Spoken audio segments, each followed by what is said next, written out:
नमस्कार, सुजस बुलेटिन में आप सभी का स्वागत है। मैं हूं आपके साथ निशा शर्मा। चलिए खबरों की शुरुआत करते हैं, लेकिन उससे पहले एक नजर हेडलाइंस पर। मुख्यमंत्री भजनलाल शर्मा की श्रमिक कल्याण योजना 728 श्रमिकों को मिली 260 लाख की सहायता। झुंझुनू में एसीबी कोर्ट की घोषणा से वकीलों में खुशी की लहर, त्वरित न्याय की वकीलों को उम्मीद। रीट परीक्षा 2025 के लिए उत्तर पश्चिम रेलवे का स्पेशल ट्रेन सेवा का मौका, परीक्षार्थियों को मिलेगी सुगम यात्रा। भीलवाड़ा कलेक्टर जसवीर सिंह संधू ने जिलाधिकारियों की बैठक में योजनाओं की प्रगति पर दिया विशेष ध्यान। भीलवाड़ा में काला सोना अफीम की फसल तैयार, किसानों ने नाना पूजन के साथ की शुरुआत। आइए अब खबरें विस्तार से। मुख्यमंत्री भजनलाल शर्मा के नेतृत्व में राज्य सरकार द्वारा श्रमिक कल्याण की योजनाओं के बेहतर क्रियान्वयन के लिए गंभीरता से लगातार प्रयास किए जा रहे हैं। ऐसी ही एक योजना है महात्मा ज्योतिबा फूले मंडी श्रमिक कल्याण योजना। राज्य सरकार द्वारा इस योजना के माध्यम से कृषि मंडियों में काम करने वाले श्रमिकों के बच्चे जन्म होने पर ही उनकी शिक्षा, विवाह और चिकित्सा के लिए आर्थिक सहायता इस योजना के तहत दी जा रही है। इस योजना के अंतर्गत वित्तीय वर्ष 2024-25 जनवरी में 2025 तक मंडी समितियों के माध्यम से 728 हम्माल, तोलारा और पल्लेदारों को 260,18,580 रुपए की आर्थिक सहायता का भुगतान किया गया है। इस योजना के माध्यम से अनुज्ञप्तिधारी महिला, हम्माल और पल्लेदारों को प्रसूति सहायता, पुरुष को पितृत्व सहायता और महिला के विवाह और पुरुष एवं महिला, हम्माल और पल्लेदारों के 2 पुत्रों की सीमा तक 50,000 रुपए प्रति विवाह सहायता भी इस योजना के तहत दी जाती है। इसी प्रकार मेधावी छात्रों को कक्षा 10 से ग्रेजुएशन तक 2,000 से 6,000 रुपए तक की छात्रवृत्ति और 20,000 रुपए तक की चिकित्सा सहायता भी इस योजना के तहत मुहैया करवाई जाती है। पिछले दिनों वित्त मंत्री दिया कुमारी ने विधानसभा में प्रस्तुत किए बजट के बाद झुंझुनू के वकीलों में एक खुशी की लहर है। दरअसल भजनलाल सरकार ने झुंझुनू में एसीबी कोर्ट खोले जाने की घोषणा की है, जिससे वकीलों में एक खुशी दिखाई दे रही है। बार एसोसिएशन झुंझुनू के अध्यक्ष एडवोकेट सुभाष पूनिया ने यह बताया कि झुंझुनू में लंबे समय से एसीबी विशेष न्यायालय की लगातार मांग की जा रही थी, जो मांग भजनलाल सरकार ने अब पूरी कर दी है।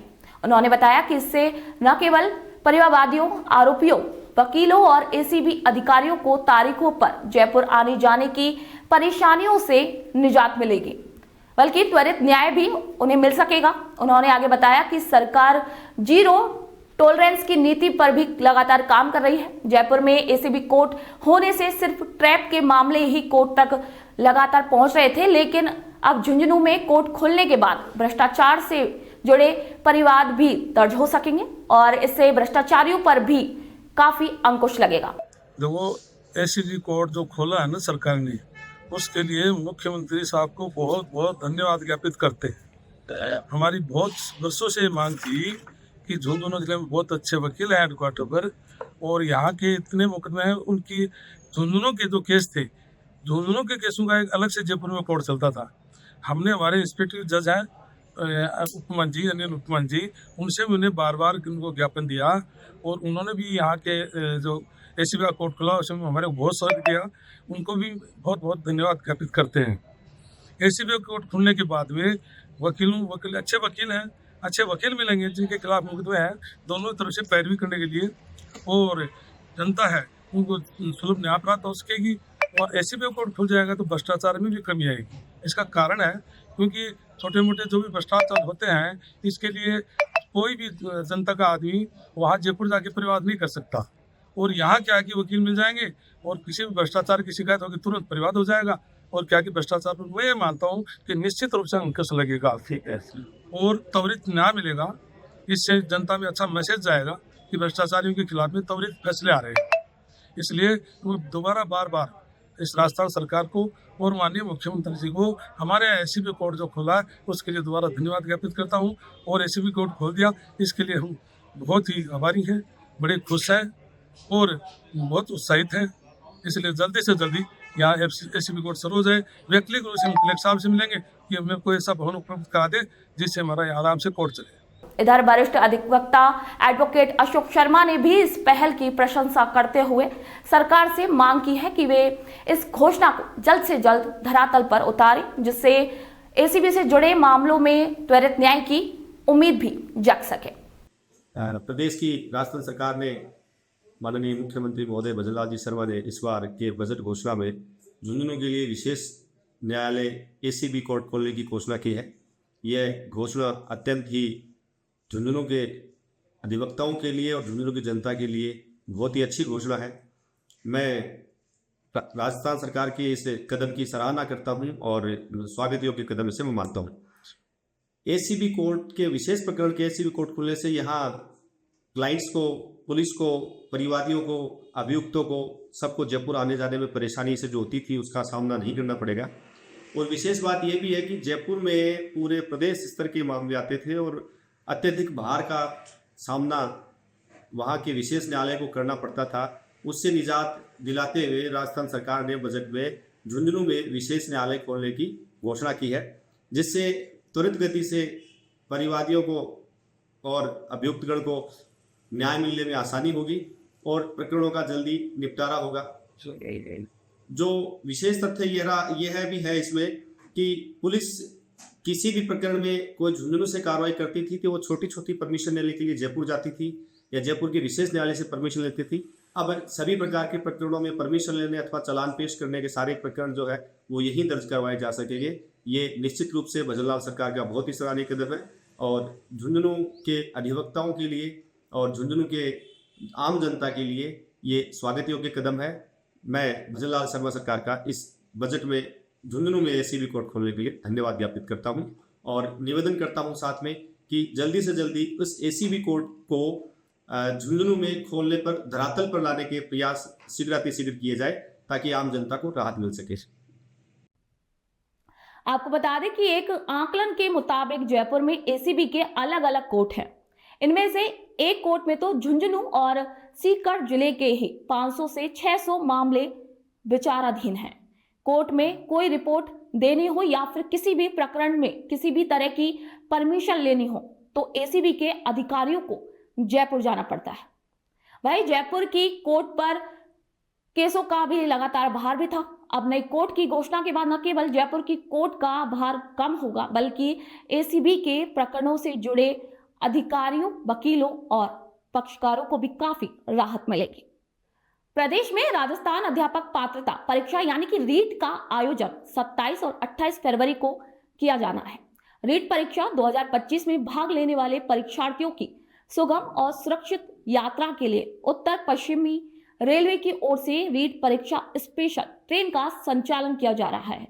जोधपुर डीआरएम पंकज कुमार सिंह ने यह बताया है कि परीक्षार्थियों की सुविधा के लिए गाड़ी जोधपुर, ग्वालियर, डेहरका, बालाजी, जयपुर रीट परीक्षा स्पेशल रेल एक फेरा करेगी। यह ट्रेन जोधपुर से आज रात 11 बजे रवाना होकर सुबह 4 बजे जयपुर जंक्शन स्टेशन पर पहुंचेगी। इसी के बाद ये ट्रेन यहां से 4:10 पर प्रस्थान कर 12:30 पर ग्वालियर पहुंचेगी। इसी तरीके से ग्वालियर, डेहरका, बालाजी, जयपुर रीट परीक्षा स्पेशल ट्रेन ग्वालियर से बुधवार शाम 7:30 पर रवाना होकर अगले दिन अल सुबह 4:30 पर जयपुर के डेहरका, बालाजी पहुंचेगी। भीलवाड़ा जिला कलेक्टर जसमीत सिंह संधू ने कलेक्ट्रेट सभागार में जिला स्तरीय अधिकारियों की समीक्षा बैठक ली। जिला कलेक्टर ने विभागीय योजनाओं की बिंदुवार बारीकों से समीक्षा की है। उन्होंने लंबित नामांतरण की स्थिति, डिजिटल क्रॉप सर्वे और फार्मर रजिस्ट्रेशन शिविर की भी जानकारी लेकर बेहतर प्रगति के निर्देश दिए हैं। जिला कलेक्टर ने राइजिंग राजस्थान के तहत जिले में हुए कुल 510 एमओयू की धरातल पर क्रियान्विति की समीक्षा कर जल्द से जल्द समस्त एमओयू की क्रियान्विति के निर्देश दिए हैं। उन्होंने फाइलों के निस्तांतरण के लिए भी तय समय सीमा को कम करने के भी निर्देश दिए हैं।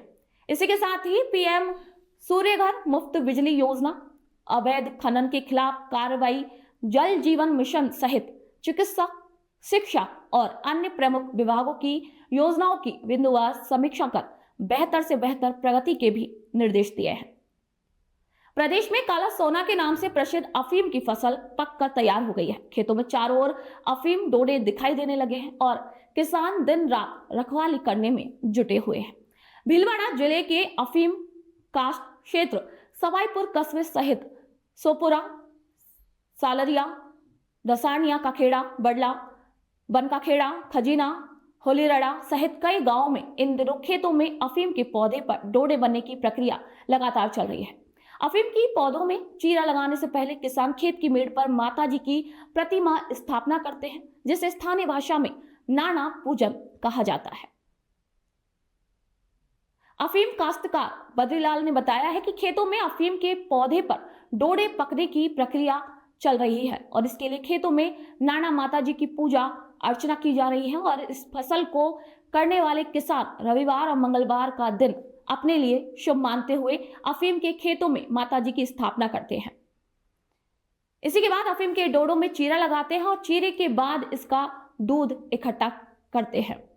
फसल वर्ष 2024-25 में जैसा आप देख रहे हैं इस अफीम खेत के अंदर डोडे बनने की जब शुरुआत हो जाती है, इसके ऊपर किसान लोग माता जी की स्थापना का ये शुरू से ही परंपरा चल रही है और काली माँ का आह्वान करके और विधिवत स्थापना करके इसके बाद शुभ मुहूर्त करते हैं और शुभ मुहूर्त करने के बाद ये जरूरी नहीं कि उसी दिन से चीरा चालू कर दिया जाए, 2-4 दिन या 5-6 दिन या 8-10 दिन बाद अपना वो लोई चीरे का काम चालू करती है।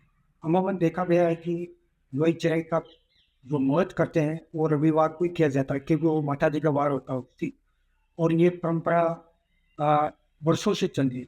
लगभग सभी लोग माता जी की स्थापना जो करके और अपनी लोई चीरे का शुभारंभ करते हैं। सभी कार्यों में लोग अमूमन जी की स्थापना व पूजन विधि करके करते हैं।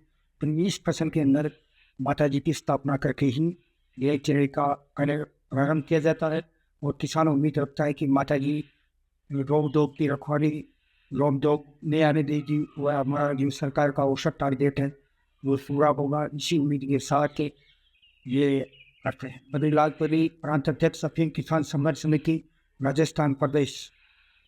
आपको बता दें कि अफीम का इस्तेमाल दवाई बनाने में काफी किया जाता है।